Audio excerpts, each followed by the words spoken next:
देखिए, मैं सिंध के एतराज़ात पे I am no authority to say anything on that. मेरी ना मैं वाटर रिसोर्सेज का माहिर हूँ, लेकिन एक बात बड़ी वाज़ेह है। वो बात ये है कि आपका सवाल ज़्यादा से ज़्यादा ये इंडिकेट कर रहे हैं कि आप वाटर लॉगिंग की बात को निशानदेही कर रहे हैं कि पानी बहुत ज़्यादा है और एक बड़ा एरिया जो कि डाउन स्ट्रीम कोटरी जो है वो बहुत बड़ी वाटर लॉगिंग होती है। तो उसमें मेरा ये ख्याल है कि सिंध इज़ द बेस्ट जज to say that. Sindh is the best जज टू से दैट।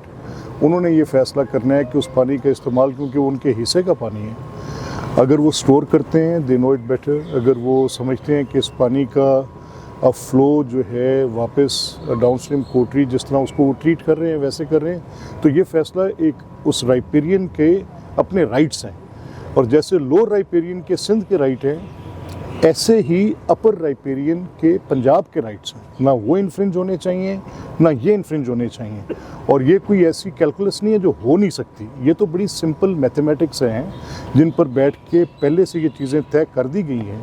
अब इनमें से ये कहना, उसमें कुछ मेरा ये ख्याल है कि ये सारे लोग जो हैं, जिनमें प्राइम मिनिस्टर शहबाज साहब हैं, जिनमें बिलावल साहब हैं, हत्ता कि मैं तो कहता हूँ कि जो सिंधी कॉम्प्रेस्ट भी हैं, वो जो जहाँ पर बात करते हैं और हर मामले में एक पॉलिटिकल एंगल भी आता है, मेरा ये मानना है कि they can all they are in a position to decide these matters. और ये होंगे भी इंशाल्लाह। पाकिस्तान की तरक्की में पानी और ज़राअत का एक बड़ा किरदार है।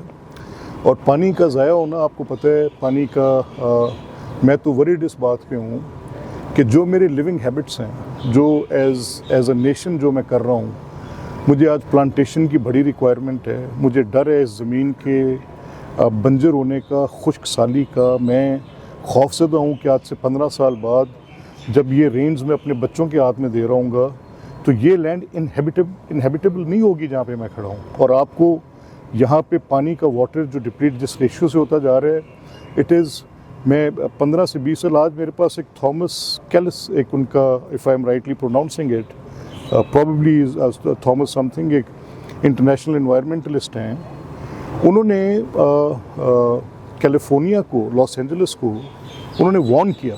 उन्होंने कहा कि, and that is back in 1997, he warned कि अगर आपने ये प्लांटेशंस ना की, आपकी यही लिविंग हैबिट्स रहीं, आप ऐसे ही पानी पंप करते रहे, आप इसी तरह से एमिशंस फेंकते रहे, कार्बन एमिशंस फेंकते रहे, आप इसी तरह से एनवायरनमेंट के लिए हैज़र्ड क्रिएट करते रहे, तो a fire will burn the whole city.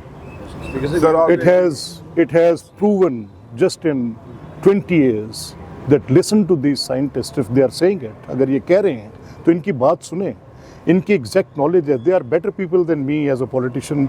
मैं ये कमिट कर रहा हूँ कि जिन एनवायरनमेंट साइंटिस्ट की आपके पास प्रिकॉशनरी वार्निंग्स आ रही हैं, मैं छोटे मसलों में उलझा हुआ हूँ, इसको पकड़ लें, इसको छोड़ दें, यार live up to it, I don't want it. मेरा मसला क्या है, आई नीड एन, ये मेरा शहर लाहौर है, मैं इसमें ज़िंदा नहीं रह सकता।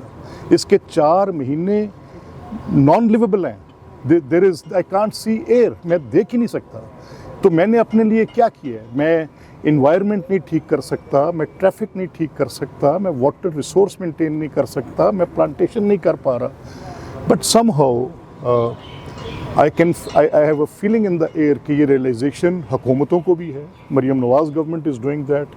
मैंने देखा है जो उनका रोड मैप है, दो ambitious, but if it is done it will be remarkable. अगर ये हो जाता है तो बहुत रिमार्केबल होगा। जो इन्वेस्टमेंट उन्होंने की 10 अरब रुपए की, पहले तो लगता था कि डे ड्रीमिंग है, कोई बात ही नहीं सुनता था। अब कोई ऐसी गवर्नमेंट जो इतनी पॉलिटिकल विल रख के जा रही हो कि वसाइल का रुख देहात की तरफ मोड़ रही हो और बता रही हो कि ये सुथरा पंजाब में भी आपने इन्वायरमेंट को ठीक करना है, तो ये सारी बातें वो हैं जिसमें इन्वायरमेंट बेहतर होने की बात होगी।